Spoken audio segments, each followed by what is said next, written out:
오늘 하나님의 관점으로 삶을 바라보자 라는 제목으로 말씀 전하겠습니다. 우리는 주일 말씀을 통해서 악을 선으로 바꾸시는 하나님, 나쁜 것을 좋은 것으로 바꾸시는 하나님을 보았습니다. 요셉은 하나님의 관점으로 자신의 삶을 바라보았고 그로 인해 형들의 악에 대해 이렇게 말하였습니다. 그런즉 나를 이리로 보내신 이는 당신들이 아니요 하나님이시라. 분명히 형들이 보냈잖아요, 그죠? 형들이 보냈는데 요셉이 이렇게 말하는 거예요. 나를 이리로 보내신 이는 당신들이 아니요 하나님이시라. 하나님의 관점으로 그 모든 일을 해석하고 바라본 것입니다. 아버지가 죽은 후 17년이 흐릅니다. 형들은 여전히 자신의 악의 결과를 두려워하여 요셉을 다시 찾아갑니다. 창세기 50장에 보면 창세기 마지막 부분이죠. 이렇게 전하고 있습니다. 요셉에게 말을 전하여 이르되 당신의 아버지가 돌아가시기 전에 명령하여 이르시기를. 두려움이 다시 찾아온 거죠. 17년이 지났는데도 너희는 이같이 요셉에게 이르라. 너의 형들이 너에게 악을 행하였을지라도 이제 바라건대 그들의 허물과 죄를 용서하라. 우리를 좀 용서해달라. 17년 전에 이 말을 했는데 17년이 흘러서 이제 아버지가 죽으니까 혹시 그때 우리가 행한 악을 다시 갚지는 않을까 두려워하여 다시 요셉에게 이렇게 말을 전하였다는 것입니다. 당신의 아버지 하나님의 종들인 우리들의 죄를 이제 용서하소서. 그렇게 말합니다. 그러자 요셉이 그들이 그에게 하는 말을 들을 때 울었더라. 울면서 또 그의 형들이 다시 요셉에게 찾아옵니다. 이번에는 요셉 앞에 엎드려 이르되 우리는 당신의 종들이니이다. 요셉이 그들에게 이르되 두려워하지 마소서. 내가 하나님을 대신하리이까. 그러면서 결정적인 말을 하죠. 창세기의 거의 클라이막스, 주제와 같은 말, 성경 전체의 주제와 같은 말. 당신들은 나를 해하려 하였으나, 당신들은 원어로 보면 당신들은 악을 도모하였으나, 악을 계획하였으나 하나님은 그것을 선으로 바꾸사 오늘과 같이 많은 백성의 생명을 구원하시려 하셨나니. 이렇게 요셉은 말하였습니다. 이 모든 악을 하나님의 눈으로 바라본 것입니다. 우리는 우리 삶에서 악이, 나쁜 일이, 뭔가 불공정한 일이, 불의한 일이 나에게는 결코 일어나서는 안 될, 이 나라에서는 일어나서는 안 될, 이 직장에서는 일어나서는 안 될, 우리 집에서 일어나서는 안 될 이러한 불편한 일, 나쁜 일, 악한 일이 우리의 삶을 덮칠 때 힘들어하고 괴로워합니다. 오늘 본문의 다윗도 그러하였습니다. 다윗은 자신의 삶을 돌아보며 노년에 이 시를 쓰고 있습니다. 오늘 읽었던 시편 37편 25절에 이렇게 말합니다. 내가 어려서부터 늙기까지 의인이 버림을 당하거나 그의 자손이 걸식함을 보지 못하였도다. 어려서부터 이제 쭉 삶을 돌아보고 보니까 의인이 걸식하거나 버림을 당하거나 그의 자손이 걸식함을 보지 못하였다고 말하고 있습니다. 그는 자신의 그 파란만장한 삶을 돌아보면서 이 시를 노년에 적고 있다는 것입니다. 그는 사울 왕을 2번이나 죽일 기회가 있었지만 그를 선하게 대했습니다. 그러나 그는 사울 왕에게 계속 쫓기는 신세였습니다. 자기가 원하지도 않았는데 어린 나이에 왕으로 기름 부음을 받았고 자기는 선을 행했는데 악한 왕에게 계속해서 쫓기는 신세로 살았다는 것입니다. 반면에 사울 왕은 여전히 떵떵거리고 악을 행하면서도 자신의 가진 모든 나라의 권력을 자신이 미워하는 다윗을 죽이는 일에 쏟으면서도 떵떵거리면서 잘 사는 것처럼 보이는 그러한 세월을 살았다는 것입니다. 그는 악인이 흥왕하는 듯한 힘든 시절을 보내고 난 후 자신의 삶을 돌아보며 하나님의 눈으로 모든 것을 바라보며 이 시를 전하고 있습니다. 1절에 이렇게 말합니다. 악을 행하는 자들 때문에 불평하지 말며 불의를 행하는 자들을 시기하지 말지어다 말합니다. 우리는 악이 우리에게 행해지는 것을 보면 화가 납니다. 여기 불평하다라는 원어의 뜻은 화남입니다. 화남. 뭐가 올라오잖아요. 그죠? 특히 그런 일이 내 가족이나 나에게 일어나면 정말 화가 나잖아요. 그죠? 뭐 정부에서 뭐 마음에 안 드는 정책을 하거나 있던 정책을 취소하거나 또는 가정에서도 그렇잖아요. 형제들끼리도 뭔가 마음에 안 드는 결정을 아빠 엄마가 하거나 화가 나잖아요. 그죠? 이건 불공평해. 이건 불의해. 그런 마음이 올라온다는 것입니다. 요셉은 형들의 행악과 불의에 화가 났을 것입니다. 다윗도 사울 왕의 행악과 불의에 화가 났을 것입니다. 그런데 시인은 화내지 말고 불평하지 말라고 말합니다. 왜 그렇습니까? 2절 말씀에 그 이유를 설명하고 있습니다. 그들은 풀과 같이 속히 배임을 당할 것이며 푸른 채소같이 쇠잔할 것이미로다. 그는 그의 결말을 하나님의 눈으로 보고 있습니다. 우리 지금 여름에 풀들이 많이 자라잖아요. 그죠?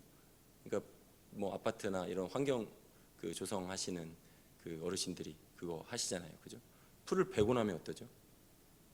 풀을 베고 나면 싱싱했던 녹색의 풀들이 그냥 사그러져 버리잖아요. 그 다음 날 가면 있었는지 없었는지도 모를 정도로 그렇게 없어진다는 것입니다.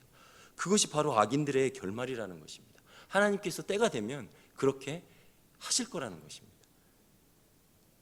다윗은 그렇게 하나님의 눈으로 악인들의 결말을 바라보았습니다. 그러니 결코 불평하거나 화낼 필요가 없다라는 것입니다. 사울 왕이 실제로 그렇게 되었습니다. 하나님께서 때가 되니 그렇게 하셨습니다. 악에 대한 어떤 금지적 대응을 우리가 살펴보았다면, 소극적 대응을 살펴보았다면 3절부터는 이제 악에 대한 적극적 대응입니다. 3절 말씀 이렇게 말합니다. 여호와를 의뢰하고 선을 행하라. 땅에 머무는 동안 그의 성실을 먹을거리로 삼을지어다 말합니다. 여호와를 신뢰하라고 말합니다. 여호와를 신뢰하라, 여호와를 의지하라고 말합니다. 그냥 단순히 불평하지 말라, 부정적인 선에서 그치는 것이 아니라 여호와를 신뢰하라고 말합니다. 신뢰하면서 선을 행하라고 말합니다. 악이 횡행하는 시대에 나에게 불공평이 행해졌고 불의가 행해졌다 할지라도 여호와를 신뢰하면서 나는 어떻게? 꾸준히 선을 행하라고 말하는 것입니다. 선을 더 행하라고 말하는 것입니다. 또한 거기에서 더 나아가서 그의 성실을 먹을거리로 삼으라고 말합니다. 저는 이 표현이 너무나 와 닿았습니다. 원어를 보면서도 야, 참 다윗의 직업, 이 목동이었잖아요. 그죠? 그 다윗의 그 직업적 눈이 이 시에 이렇게 표현됐구나 생각이 들었습니다. 목자였던 다윗은 그 하나님의 성실하심을 그 목자의 눈으로 표현하고 있습니다. 그의 성실을 먹을거리로 삼으라. 마치 다윗은 양들이 푸른 풀밭을 먹을거리로 삼는 것처럼 푸른 풀밭에 둘러싸인 양을 한번 생각해 보십시오. 우리가 마치 하나님의 선하심에 둘러싸여 있지 않습니까? 오늘도 때가 되니 태양을 띄우시고 공기를 주시고 우리가 살아갈 수 있는 힘을 주시고 아침잠을 깨워주시고 우리가 사실 악이 횡행한다 할지라도 사실 둘러보고 하나님의 눈으로 세상을 바라보면 하나님의 선하심, 하나님의 성실하심, 하나님의 자기의 약속을 지키는 데 충실하심이 넘쳐난다는 것입니다. 그것을 먹을거리로 삼으라는 것입니다.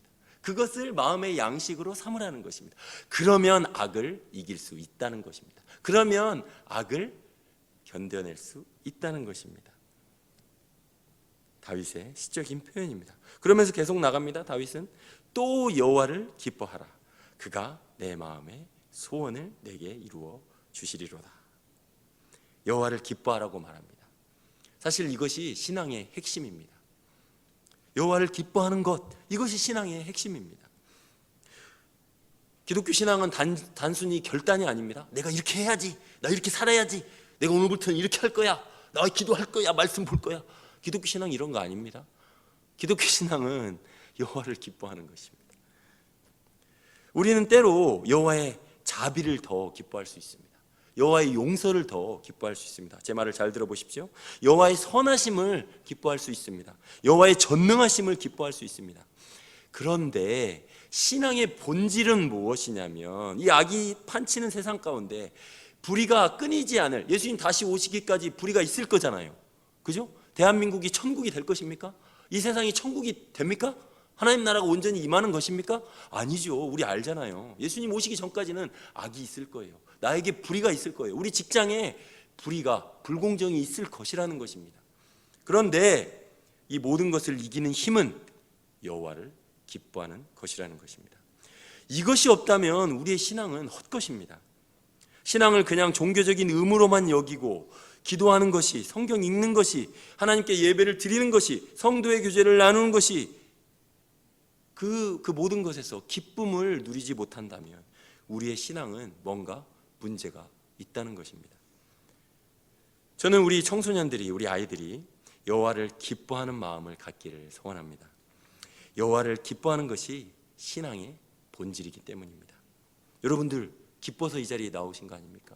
물론 우리의 육신은 좀 힘들 수 있습니다. 저도 어제 그런 생각이 들었어요. 휴가 갔다 와서 아침에 일어나기가 좀 쉽지 않아요.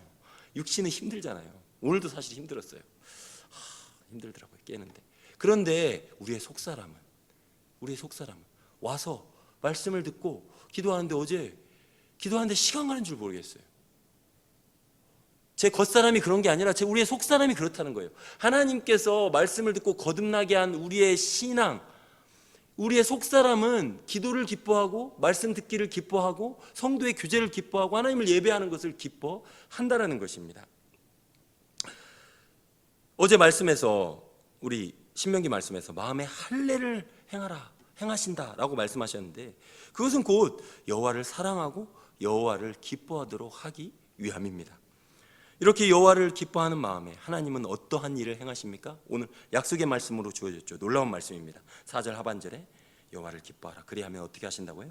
그가 내 마음의 소원을 내게 이루어 주시리로다. 할렐루야, 아멘.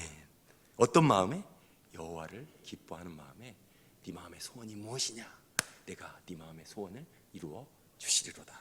하나님의 놀라운 약속입니다. 여호와를 기뻐하는 마음이 되면 하나님께서 우리 마음의 소원을 이루어 주십니다. 여호와를 기뻐하지 않는 마음의 소원은 이루어지면 오히려 우리에게 해롭습니다. 여러분 기억하시잖아요. 예전에 기도 많이 하셨잖아요. 내가 이 사람이랑 잘 돼야 되는데, 내가 이거 꼭 해야 되는데, 내가 이것 좀 얻어야 되는데. 우린 이런 기도 많이 했었잖아요. 그죠? 그대로 됐으면 어떻게 됐을까요? 망했죠. 그죠? 그대로 됐으면 망했잖아요. 그죠? 우리 아이들이 마음의 소원이 있습니다. 엄마, 나 핸드폰, 나 자동차가 좀 있었으면 좋겠어. 내 마음대로 좀. 나 이 게임기가 좀 있었으면 좋겠어. 마음의 소원들이 있잖아요. 나 여자친구를 좀 사귀었으면 좋겠어. 이런 게 있잖아요. 그죠? 그러나 하나님께서 그러한 여호와를 기뻐하지 않는 마음에서 나오는 소원에 하나님께서 응답하시면 이 모든 것들은, 그 응답의 결과는 그들의 삶을 파멸로 이끌 것입니다. 여호와를 기뻐하는 마음일 때에 우리의 소원 성취가 안전합니다. 그래서 하나님은 여호와를 기뻐할 때에 우리의 소원을 이루어 주신다는 것입니다. 그러면서 계속 말씀합니다. 5절 말씀, 내 길을 여호와께 맡기라. 그를 의지하면 그가 이루시고 말씀합니다. 여기서 맡기라라는 말은 원어로 굴려버려라라는 뜻입니다. 우리 길갈, 여호와의 수치를 굴려버려라라는 그 지역 이름이 있잖아요. 그 단어를 썼습니다. 여호와께 굴려버려라. 내 길을 여호와께 굴려드려라. 우리의 짐을, 우리의 계획을 온전히 여호와께 떠맡겨 드려라라는 것입니다. 종교개혁자 마틴 루터는 종교개혁 당시에 카톨릭 1000년 동안 예배의 순서와 예배의 어떤 모든 규정과 성경 해석과 이 모든 것들이 그 카톨릭이라는 틀 안에서 이루어졌잖아요. 그죠? 우리가 하나님도 믿어야 되지만 선행도 해야 구원을 받는다라는 주요 요지로 그렇게 성도들을 못 살게 굴었잖아요. 1000년 동안. 근데 종교개혁을 했어요. 근데 종교개혁을 하고 나니까 이제 사람들이 다 자기만 쳐다보는 것 같잖아요. 예배 순서나 삶이나 모든 것들을 새로 다 만들어내야 되잖아요. 그죠? 날마다 살아가는 이 짐이 얼마나 무겁겠어요. 그죠? 마틴 루터가 그랬다는 것입니다. 도저히 감당할 수 없을 것 같은 종교개혁의 모든 짐이 다 자기에게 걸려있는 것 같은 그러한 무거운 짐 가운데 하루하루를 살아갔습니다. 그런데 그때에 오늘 이 말씀과 같은 기도를 하나님께 드렸다는 것입니다. 하나님, 제가 이 모든 짐을 다 감당할 수 없습니다. 하나님 아버지께 굴려드립니다. 내 짐을 맡겨드립니다. 저는 이제 자야겠습니다. 너무 피곤해요. 잠 좀 자야겠습니다. 주님 맡아주세요. 그렇게 맡겼다는 것입니다. 우리도 그래야 합니다. 우리의 모든 짐을 주님께 맡겨드려야 합니다. 예수님의 마지막 기도, 아버지여 내 영혼 아버지 손에 부탁하나이다. 스데반의 마지막 기도, 주여 내 영혼을 주께 맡겨드립니다. 맞잖아요. 우리 마지막 기도인 것입니다. 우리의 평소의 기도가 되어야, 우리 자기 전에 어떤 기도하죠? 하나님께, 하나님 아버지 저와 제 아내와 우리 아이들의 영혼을 맡아 주시옵소서. 그런 기도잖아요. 우리의 짐을 하나님께 굴려 드려야 된다는 것입니다. 맡겨 드려야 된다는 것입니다. 자녀 양육의 짐, 사역의 짐, 직장 일의 짐, 관계의 짐, 이 모든 짐을 주님께 굴려 드려야 하겠습니다. 그리하면 5절 하반절에 이렇게 말합니다. 그를 의지하면 어떻게? 그가 이루시고, 이루신다라는 말은 그가 행하신다라는 것입니다. 그러면 드디어 우리가 맡겨드리고 우리가 그를 의지하면 하나님께서 드디어 이 일을 시작하십니다. 하나님께서 움직이십니다. 그를 의지하면 하나님께서 친히 행하십니다. 그러니 어찌 그를 의지하지 않겠습니까? 오늘 말씀을 정리하겠습니다. 뒤에 내용이 더 있는데 뒤에 내용은 금요 복음 집회 때 이어서 제가 말씀을 전하도록 하겠습니다. 말씀 내용이 길어가지고요. 말씀을 정리합니다. 악이 우리 주변에 일어납니다. 우리는 그러한 세상 가운데 살게 되어 있습니다. 언제까지요? 주님 오실 때까지 그런 세상을 살게 되어 있습니다. 우리는 불평하고 그러한 세상 가운데 시기하기 쉽습니다. 그때에 우리는 기억해야 하겠습니다. 하나님께서 이 모든 악을 속히 다루신다는 것을 기억하시기 바랍니다. 더 적극적으로 여호와를 의뢰하고 선을 행하시기 바랍니다. 악이 흥한다고 해서 선을 중단하지 마시고 선을 더 적극적으로 행하시기 바랍니다. 주님은 성실하셔서 반드시 우리에게 좋은 것으로 갚으십니다. 여호와를 기뻐하십시오. 이것이 신앙의 본질입니다. 그리하면 주께서 우리 마음의 소원을 이루어 주십니다. 우리의 모든 길을 여호와께 내어 맡기십시오. 굴려 드리십시오. 그를 의지하면 그가 행하십니다. 그를 신뢰하면 그가 이루십니다. 사실 이 모든 것대로 행하신 분이 예수님이십니다. 그는 악에 불평하지 않으셨고 하나님을 의뢰했고 선을 행했으며 오직 여호와를 기뻐하는 삶을 사셨습니다. 여호와께 자신의 십자가의 길을 여호와께 온전히 맡겨 드렸습니다. 마지막 기도, 아까 말씀드린 것처럼 그의 영혼을 아버지 하나님께 맡겨 드렸습니다. 그러므로 우리도 그렇게 살아야 하지 않겠습니까? 그러한 마음으로 오늘도 함께 기도하겠습니다.